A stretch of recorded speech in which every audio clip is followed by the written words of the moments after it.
what Ninja Kids are doing or have done? Do you know who Ninja Kids are? Okay, well, apparently it's a group of kids when they were younger. In 2017, they have a YouTube channel and they created like first season storyline of Mighty Morphin Power Rangers, a couple episodes, and they were really well done. I mean, it's cheesy, but of course, the show was cheesy as well, but it was really well made, and I think Hasbro now has, I don't know the relationship, but has sponsored them. They're all grown up now. They're about Power Ranger age now, 20 years old, basically, for actors, and so they have a new web series with the season 2, and so the trailer dropped yesterday, and then they removed it. But of course, people have captured it and redistributed it through the web, and so it tells the story of Lord Zed appearing and stuff like that. And Rita looks like the counterpart from the 2017 movie as well. I think I've heard something about this, but I haven't seen it. Yeah. I think through the grapevine, have heard about it. But it looked pretty good. I was kind of impressed. It's still, cheesy type of things, but they do a really good job with it. I'm all for it. I want more. I guess adult isn't the right word, because like Star Wars, it will always be for kids first. Right. And that's what a lot of fans don't get. But what you want the franchise to grow with you. With you. But you also want it to be able to find kids too. Like David Yost, I didn't really love what he did with his what was it called? Forever? Oh yeah, the Once and Again. Once and Again. Once and Always? Once and Always, yeah. I love that he had enough love to make a project. Right. Because we all know him and Power Rangers didn't split on great terms. Right. I love the idea behind it, but the execution was really not where it needed to be for 2024 or 2023, whenever it came out. It was so low rent. It could have been better. The movie, I think, had better graphics than Once and Always. Well, I'd rather would have seen guys in Megazord suits and monster suits at the end instead of CGI. Well, it was much better than the original Mighty Morphin Power Ranger CGI of the Ninja Zords. I don't know, dude. Go back and watch it. I don't know. No, I've watched it. Yeah. I don't know. But I like the homage to Trini, the respect to Trini. I don't like that everyone wasn't involved for whatever reason or another. If you're going to do a Power Ranger reunion, just make it happen. I mean... Did you have your interview with Amy Jo before or after? Oh, much before. Okay. It was several years before. I got with Amy Jo. I thought I saw what the email address was. Yeah. But I figured it would be like an assistant or something, or a manager, but it was her. Yeah. She told me in the show, she's like, oh yeah, I was having my coffee and I was reading my email. I was like, oh, this actually sounds kind of fun. I was like, in the middle of the show, I'm like having a nervous breakdown because I'm like, get the hell out. I can't curse on the show. But I was like, get out of here, man. Like, she cared about what I had to say. But she had just finished doing a director run of Superman and Lois, I think. Yeah. And I think that was about to air. So we talked largely about directing.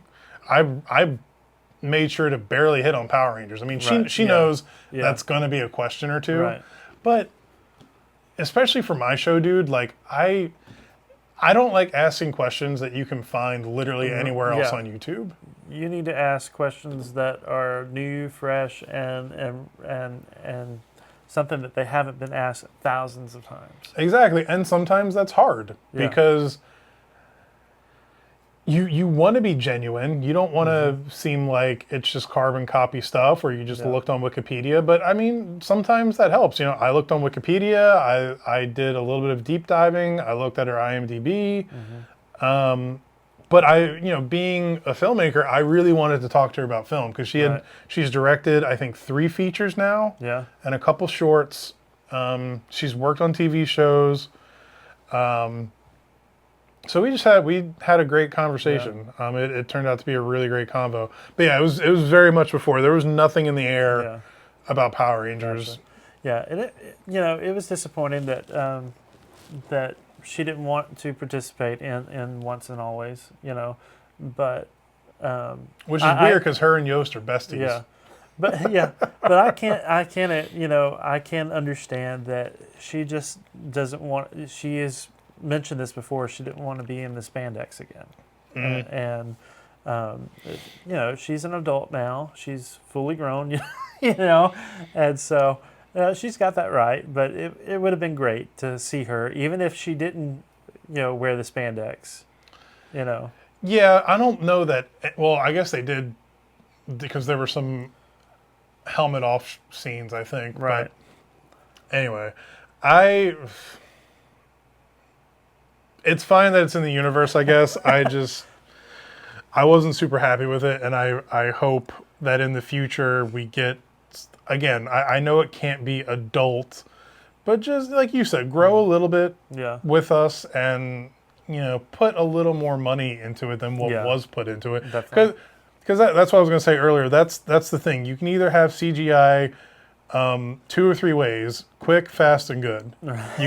You can't have it all 3 ways. No. So they had it. No, wait. Quick and fast are the same things. Cheap, fast, and good. There you go. Quick and fast are the same things, guys. They're synonyms. One's a little bit quicker than the other. Yeah. I think fast is quicker because it only has 1 syllable. Well, they both have. You know what?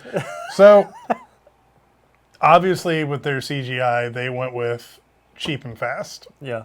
And sometimes you have to get your project out the door. Again, there's nothing to do with David. I'm sure he put a lot of his effort into it. He put everything he could into it. And sometimes, it doesn't have anything to do with the people that work on it sometimes. It's just sometimes a project doesn't come out the way you envision it. Right.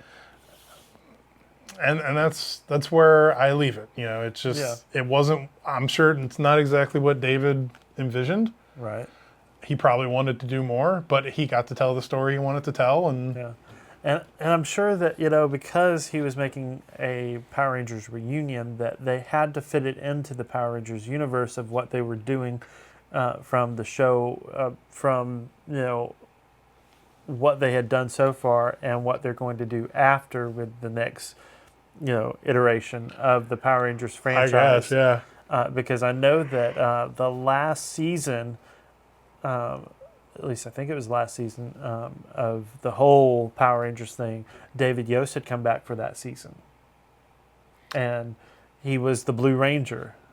And he had the Wolf Zord, it's fascinating, though, because it was like, okay, how did y'all get your powers back, How did you get the Dinozords back? How did you get the, whatever, blah, blah, blah, blah, I'm sure you can...